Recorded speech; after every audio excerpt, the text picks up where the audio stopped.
अब की बार शिक्षा वाली सरकार। अगर चाहिए इसी धरती पर रोजी रोटी और रोजगार तो अब की बार शिक्षा वाली सरकार। अगर चाहिए इसी धरती पर रोजी रोटी और रोजगार तो अब की बार। स्वाभाविक है, जब चुनाव की गर्मी बढ़ेगी तो प्रकृति की गर्मी भी बढ़ेगी, और इसलिए शायद इतनी गर्मी अक्टूबर के महीना में भी बढ़ रही है। नौजवान लोग भी खड़े हैं। भाषण तो अभी पहले भी हुआ है। तो भाषण हो रहा था तो आप लोग बीच में ताली भी बजा रहे थे। क्या इरादा है? हम भी कुछ भाषण दे रहे, जिसके पहले हम आपका इरादा जानना चाहते हैं। वोट दीजिएगा पंखा छाप में, जरा बताइए। वोट दीजिएगा ना पंखा छाप में।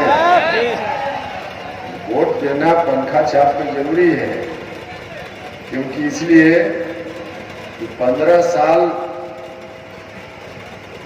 बड़का भैया का शासन चला और 15 साल मझला भैया का भी शासन चला, अभी चल रहा है। 15 साल इनका और 15 साल उनका, 30 साल पहले जिस बच्चे का जन्म हुआ होगा, आज वह बड़ा होकर खुद ही 2-3 बच्चों का बाप या 2-3 बच्चों की मां बन गए हैं। 30 साल तो बहुत बड़ा समय होता है। 30 साल आपने दिया, 15 साल उनको, 15 साल उनको।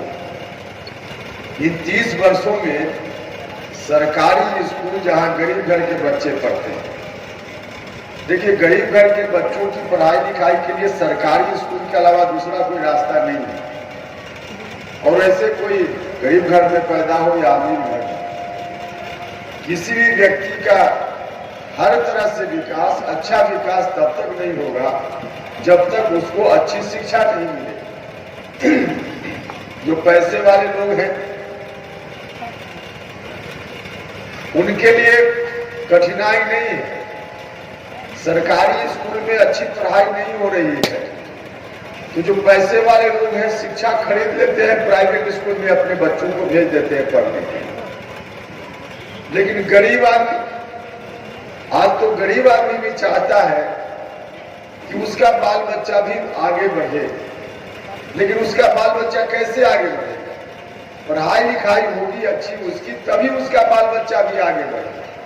पढ़ाई लिखाई नहीं होगी तो गरीब घर का बच्चा आगे बढ़ ही नहीं सकता। गरीब घर का बच्चा अगर चाहता है कि हम आगे बढ़े तो पढ़ाई लिखाई जरूरी है, और पढ़ाई लिखाई जरूरी है तो कहाँ पढ़ेगा?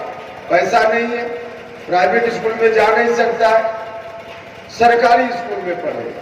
और सरकारी स्कूल में आज पढ़ाई लिखाई नाम की कोई चीज नहीं। 15 साल तो पहले थे, उन्होंने भी नहीं किया। उन्होंने तो चरवाहा विद्यालय के नाम पर बिहार का मजाक उड़वाया।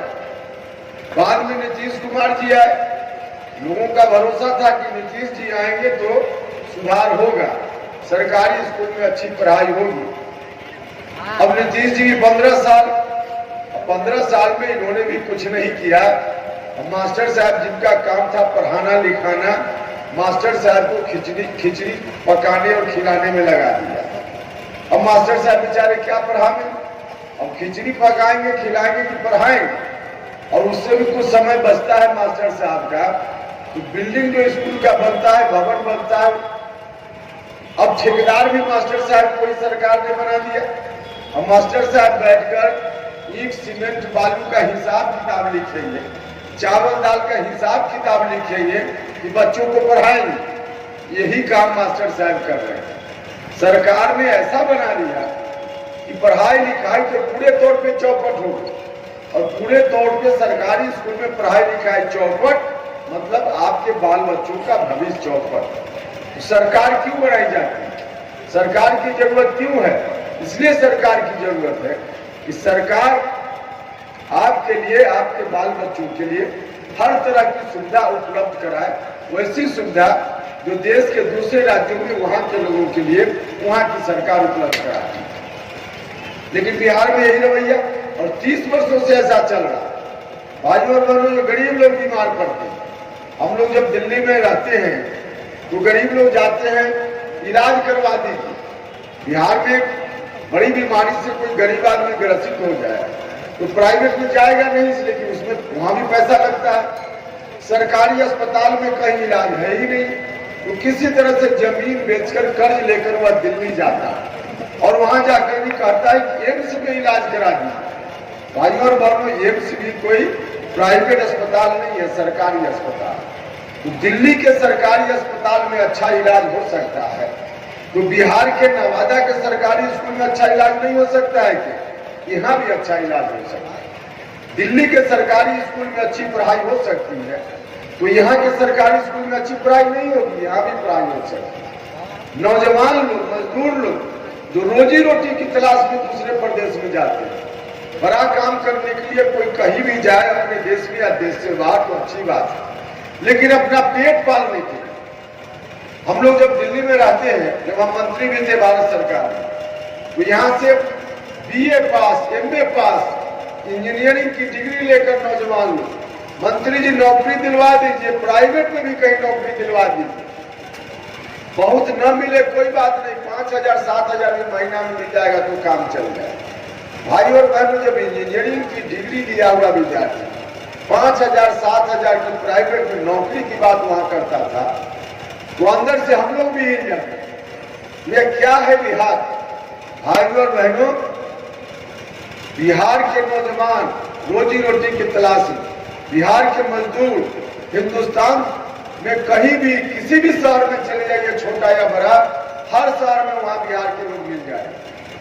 आप चले जाइए मुंबई में, दिल्ली में, चेन्नई में, कहीं भी, वहां सबसे जो ऊंची इमारत बन रही होगी, उस ऊंची इमारत के सबसे ऊपर अपनी जान को जोखिम में डालकर कोई मजदूर अगर काम कर रहा होगा, तो सीधे समझ जाइएगा कि वह बिहार का कोई होगा, बाहर का नहीं।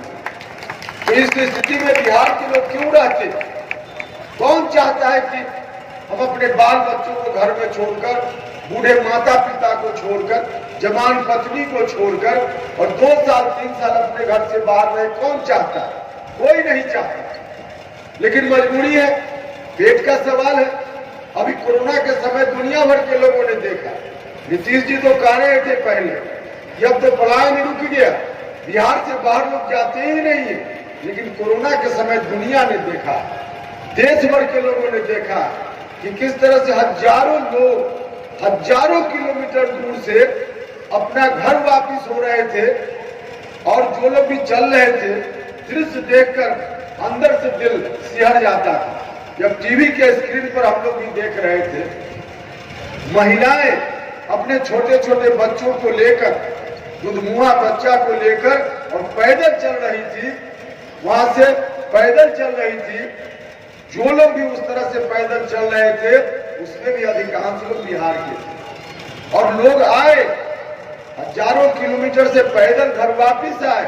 कोरोना का संकट आज बढ़ा है और फिर से लोग ट्रेन में भर भर कर वापिस भी हो रहे हैं। क्यों ऐसा हो रहा है? कि बिहार में कोई रोजी रोटी है ही नहीं, क्या करेगा?